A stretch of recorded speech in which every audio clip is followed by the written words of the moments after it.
Hi everyone, I'm Mark Kulinski. I'm the Chief Executive of Community Living Australia, and I'd like to introduce Tina Till, our new Director of Client Services. And today we're going to be talking about the Disability Royal Commission, and as of November this year. Thanks, Mark. Can you tell us what is the Disability Royal Commission? Well, first of all, the full name of the Royal Commission is the Royal Commission into Violence, Abuse, Neglect and Exploitation of People with Disabilities. And this is the largest funded Royal Commission that we've seen in recent times. It's funded to a tune of about $550 million. And basically they're doing that because it's a 3-year Royal Commission, and they want to do that so they can ensure that people with disabilities actually have a voice. We can hear from people with disabilities and their families, carers, in terms of how they've been treated over many years, and they're going back to 2012, but maybe likely further, because it is a 3-year gig, basically. I think it's a really important step into ensuring that people with disabilities receive the services in the way that they need them. But it's not just about service providers like Community Living Australia, it's about all of community. So it's about how community treat people with disabilities and how we can do better. And what is hoped to be gained from the Royal Commission?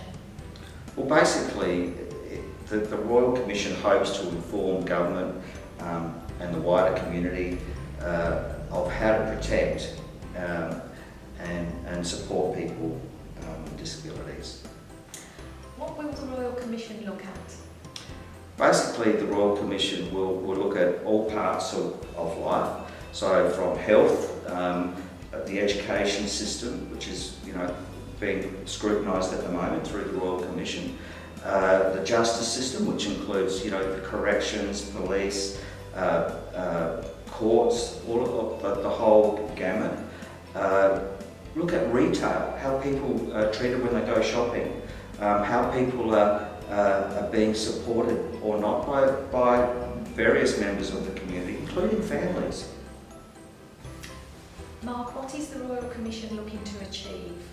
Basically, the Royal Commission is looking for best practice, looking for system change, so we can actually better protect and prevent wrongdoing for people with disabilities, or to people with disabilities. All of community society needs to learn from the Royal Commission and need to listen and watch, as we will, so we can ensure that we have best practice and we treat people with dignity and respect. How do people with disability and others share their stories? Well, basically, anyone can make a submission to the Royal Commission. People with disabilities can make a submission like anyone else via the Royal Commission website, telephone, email, and I believe there's also capacity through video submissions. So, what is Community Living Australia doing to support the Royal Commission? Well, basically, we're supporting our clients and families through having newsletters, sending letters out individually to people.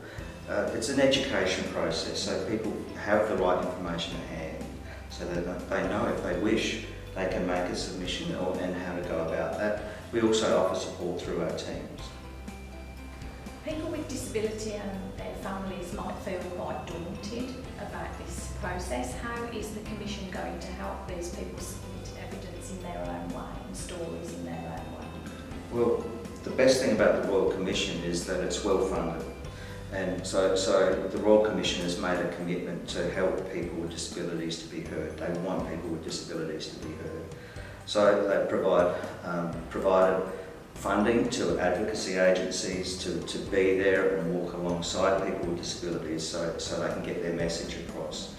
People can have one-on-one meetings with commissioners to be heard.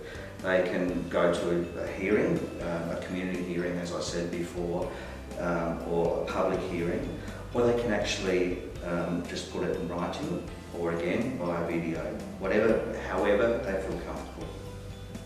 And where will these public hearings be held? Basically, the hearings will be held everywhere, so all capital cities and regional centres. Thank you very much, Mark, for all of that really helpful information. Thank you everyone for watching the vlog. If you have any more questions, please do get in touch with us and we'll keep you updated as things go along. Thank you.